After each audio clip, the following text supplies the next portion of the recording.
time. Binigyan natin ng oras yung mga kababaihan at the same time yung mga kalalakihan na magbigay ng kanilang mga katanungan na para masagot ngayon inshallah subhanahu wa ta'ala. Bali, kabilang ustad sa ating nakuha ng katanungan is yung unang katanungan nagmula sa mga kababaihan na paano daw po ginagawa yung sujud as-sahwi at kailan daw po ito ginagawa? Okay, Masya Allah. Bismillah, walhamdulillah, wassalatu wassalamu ala man la nabiyya ba'da. Ang sujud as-sahwi ay ginagawa kapag ang isang tao ay nagkamali or nakalimot. As-sahwi, ibig sabihin ay pagkakamali dulot ng pagkalimot. So, sujud as-sahwi or sujud na dahil sa pagkalimot, sujud dahil sa pagkalimot o pagkakamali dahil ng pagkalimot, ito ay ginagawa sa pamamagitan ng dalawang bisis na sujud. Dalawang bisis na sujud sa huling bahagi bago magtaslim or ginagawa pagkatapos ng taslim. Okay? So kung ang problema sa sala ay dahil nagkulang, ang gagawin, papalitan kung ito ay rukun. Okay? Papalitan kung ito ay rukun. Or kung ito ay wajib at hindi ka makaupo, balik. Like for example, ang tasyahud al-awwal na kanila iwan, nakatayo na siya, hindi na niya magawang bumalik. Okay? Kung ibig sabihin na iwan niya wajib. So ang issue ay naiwan at ang resulta ay nagkulang ang sala. Sa kung ano yung kompleto pamamaraan nito. Okay? So, sa ganun na klase ng problema, kung ito ay nagkukulang, gagawin natin ang sujud as-sahwi ayon sa ating mga eskwela bago mag-salam, bago mag-taslim. Pero kung ang issue ay sobra, like sumobra ng isang rukun, imbis na 4 na rakaat, naging 5. Imbis na 3 rakaat, naging 4. Okay? According to some of our scholars, ang pag-sujud as-sahwi ay pagkatapos ng taslim. Okay? Kasi siyempre, saka mo yung malalaman na sumobra ka kapag natapos na. Like, ang iyong makmum sabihin nila, naging 5 pa ngayon ang duhur. Okay? Parang ustad, ang naging salam mo sa duhur 5. And then, na-confirm ng iba, yes ustad, nag-5 ka. Okay? Kung gano'n, magsusujud sa buka ulit, and then magtataslim ka. Allahu Akbar, babasahin mo, pagpalayo ang salita, subhana rabbiyal a'la, 3 beses. Balik ka na upo, pagpalayo yung dua na sabihin mo. Balik ka ng sujud, pagpalayo yung dua na sabihin mo. And then, balik ka umupo. And then, pagsalam ka sa kanan, and magsalam ka sa ano. Okay? Gano'n kapag ang issue ay sumobra. Okay? Meron din mga eskwela natin na nagsabi na kung ikaw ay nakita mo, na-realize mo, hindi pa umabot ang hindi pa naabot, hindi ka pa umabot doon sa tasyahud, ay na-realize mo na sumobra ka, ikaw na imam, okay, for example, ikaw na nagsasala, then sinasabi nila na pwede naman magsujud sa buka bago ang taslim. So, even if ang issue ay sumobra ka, ay pwede din na magsujud sa muka bago ang taslim. Bago ka magsalam. Katulad kung ang issue ay kulang sa iyong bahagi ng salam. Okay, so ganoon ang sinabi na natin mga eskwela pagdating sa paggawa ng itong sinasabi natin na sujud as-sahwi. Masya Allah. So, nalinawan na siguro yun, partner? Patungkol sa sujud as-sahwi. Pagdating doon sa wajib kasi, gusto kong i-emphasize yan. Kasi, minsan yung iba, di ba nakaupo, for example, ay nakasujud. Supposedly, uupo ka for the tasyahud al-awwal. Okay, tasyahud al-awwal, wajib o rukun? Wajib. Okay? So, ngayon, hindi ka nakapag-upo. At ang ginawa mo, tumayo ka, diretso, dahil sa sujud. Hindi ka pa naka-establish ng tayo. Kung baga dito ka pala, pasujud ka, patayo ka pala. Okay? And then, sinabi ng mga kasama mo, subhanallah, it means nagkamali ka. And you understand na talaga nagkamali ka? dapat pala magsusunod ay dapat pala mag-tasyahud ako. So, kung hindi ka pa nakatayo at hindi ka pa naka-establish ng sunod na parang raka'ah, pwede ka pang bumalik. Really? Allah, subhanallah, hindi ka pa nakatayo, bumalik ka na sa Diyos mo. Ay, bumalik ka ng upo mo. Okay? Bumalik ka ng pagkakaupo mo. That is okay. Okay? Pero kapag ikaw ay tumayo na, o sinabi na, subhanallah, pero napatayo ka na talaga, straight, establish mo na ang another raka'ah, hindi na dapat na bumalik. Makruh na ikaw ay bumalik pa doon sa iyong pagkakaupo.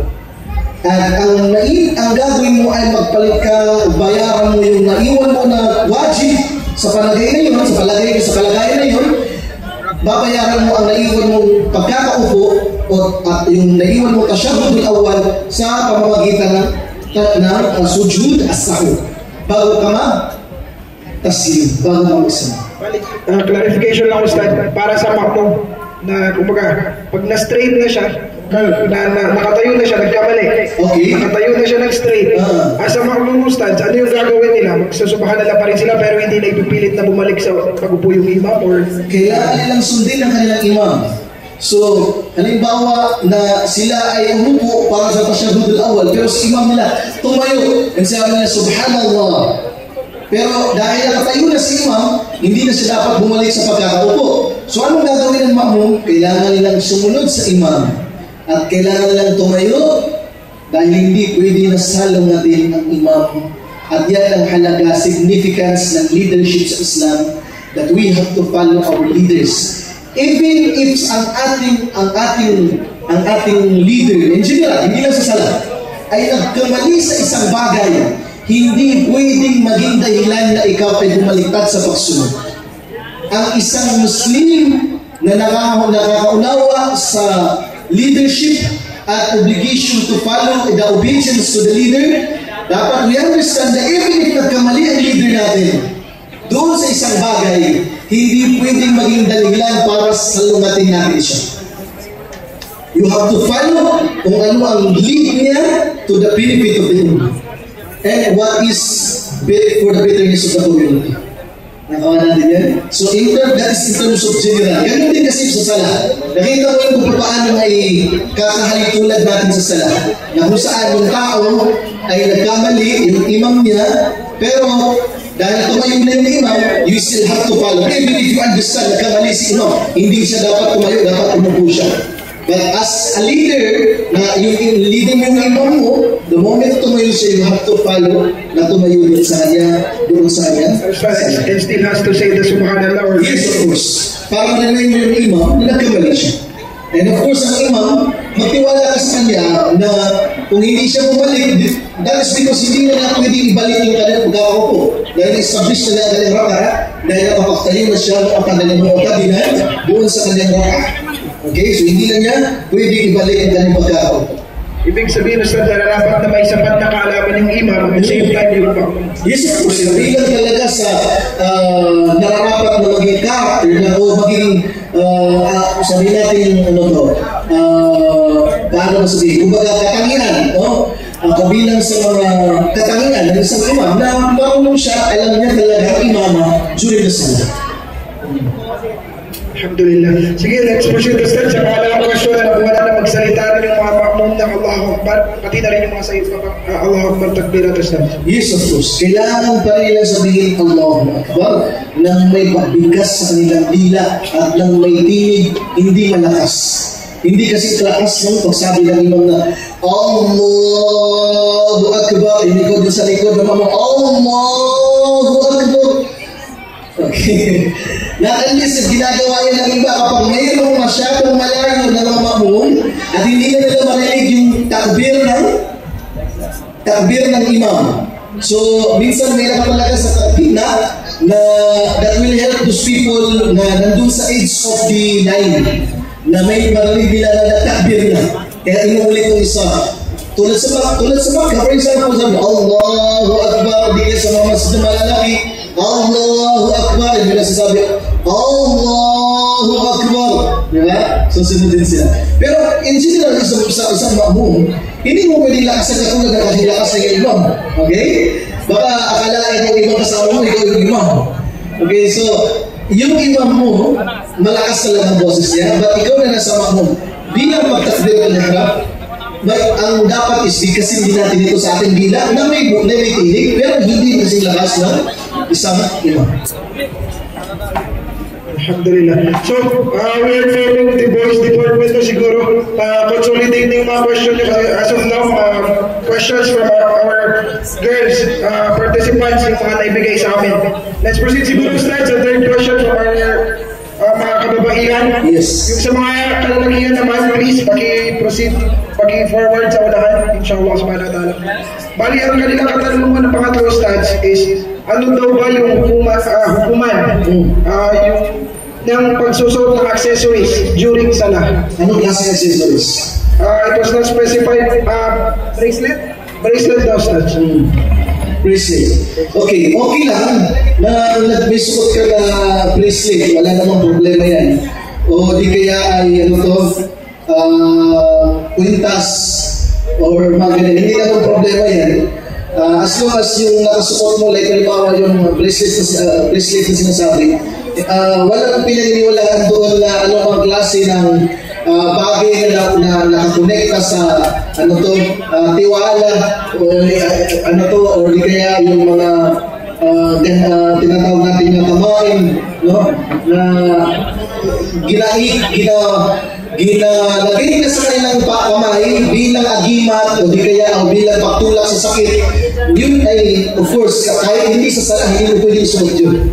Okay? Or any bracelet na may image, halimbawa ng anghel, na drawing ng anghel, the concept na nakikita natin kasi we do not really see kung ano yung mukha ng isang anghel. But yun alam mo yung ginagawa ng mga tao ngayon na image ng mga angels, particularly sa mga Christians. Diba? Yung mga ganong klase ng mga image, like yung parang si Copido na sinasabi nila.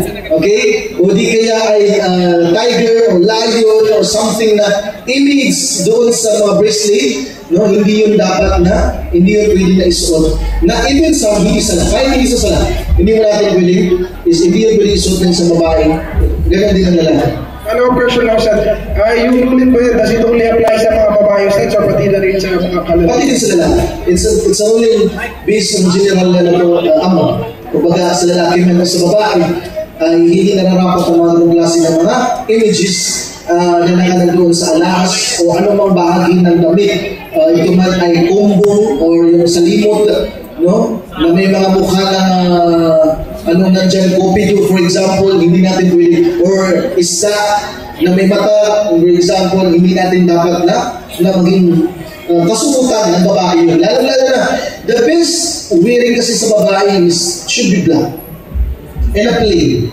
Hindi yung hindi yung may mga maraming mga floral decorations and drawings. Because the very essence of wearing hijab is not to attract. And what is the sense of wearing hijab if your hijab is attractive?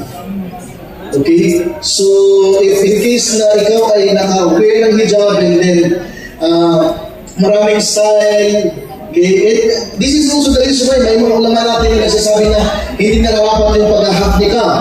Okay? Because yung pag-hahaknikab is also, it emphasizes or it gives somehow the beauty na nakaka-attract. Yung mata, kasi ang problema kasi dyan, naka-hapnikab for example, and then yung mata ay pinagaganda, nilalagyan ng magagandang kuwan, di kaya yung mata is kahit wala pang make-up, yung maganda na yung mata niya, okay, o di kaya yung kilay niya, okay, hindi nakikita yung image ng kuwan niya. So it gives attraction and temptation. It will lead to somehow temptation, no, sa pagtingin sa kanya. So the very essence of wearing hijab is hindi magdala ng attraction. So this is suffer. So that's why we encourage the sisters na i-wear nila talaga is something na black or something which is simple and plain. Yes, hindi yung maraming mga accessories. Yes. This is the abaya. No? Kasi nabanggit naman din kasi itong accessories. I just want to connect this. No?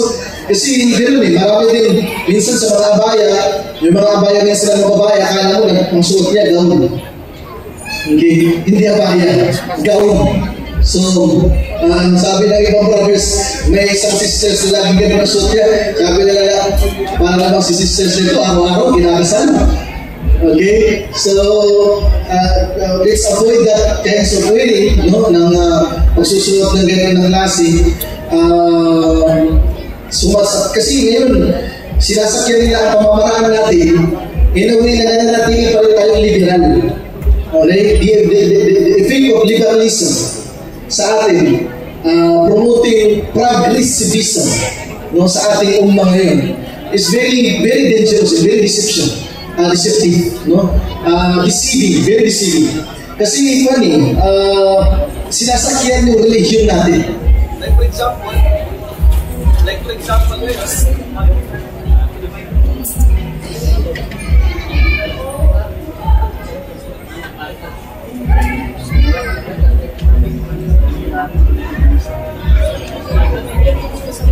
Bismillah. Okay. So, okay. So, even if may gano'n, diba, yung sinasabi natin, sinasakyan yung religion natin, kahit na sinasabi na mag-hijab, sabi na, okay, pwede ka mag-hijab, but you can wear hijab in a way that is attractive. So, it's still, yung sinasabi natin, di-promote progressivism. And of course, progressivism in a sense of in the concept of liberalism is something na hindi ina-aprobahan ng Islam. Progressivism in a way that tungkol sa pakunlad ng ating community na hindi na lalabag kung ano ang batas ng Islam, it's okay. Okay? So sana is ma-understood natin din yun. No? Kasi importante sa atin na matalakay din ng mga part na yun. And that's why I encourage our chapter to discuss these topics, the issue of liberalism, feminism, okay, and other concerns that very important na mag-guide natin ang mga youth dito is Alhamdulillah, katulad sa sinabi niyo, Stas, we should be knowledgeable about those things.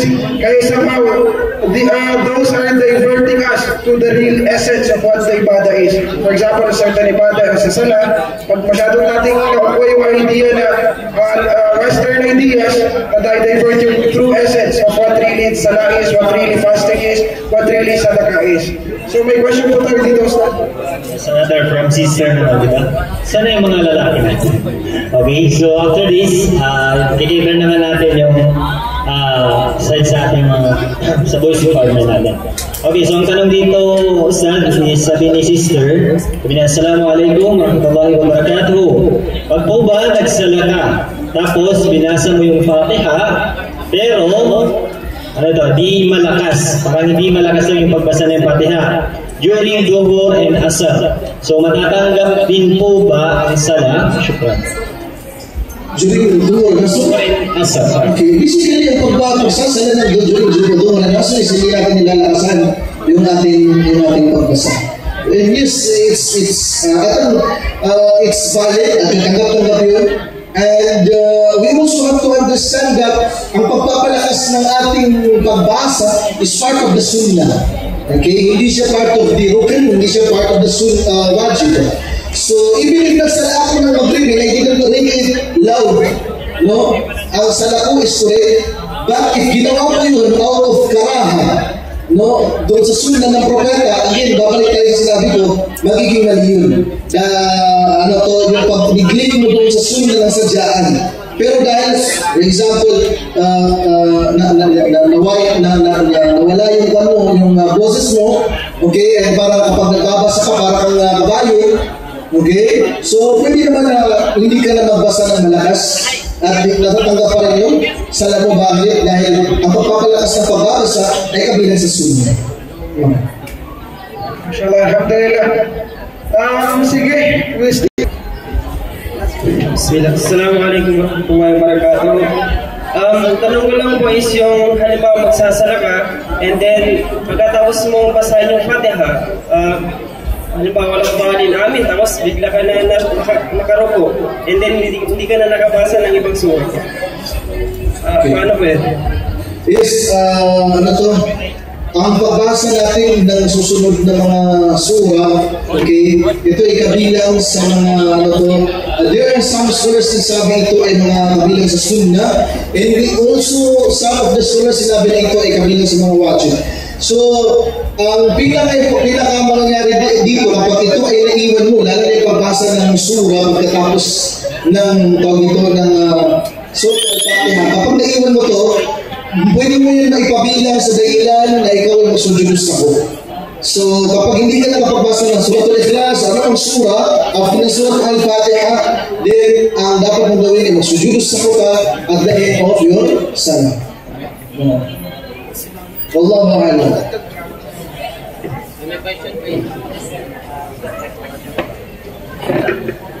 Assalamualaikum warahmatullahi wabarakatuh. Amin. Gusto ko lang i-clarify yung sa ano yan. Pag naiwan mo yung gusto ko pa siyang mas malinawan. Pag naiwan mo ba yung rukn, is kaya ba siyang palitan ng sujudus sahwi? Or since sinabi mo na, pag naiwan mo yung rukn, babalik ka from the start, di ba? So, babalik ka from the start where naiwan mo doon yung rukn. Hindi namin na necessarily from the first salat. It means kung ano yung naiwan mo na rukn, doon ka babalik. Pwede ako pwede kami humingi ng example, Mir. Okay, like for example,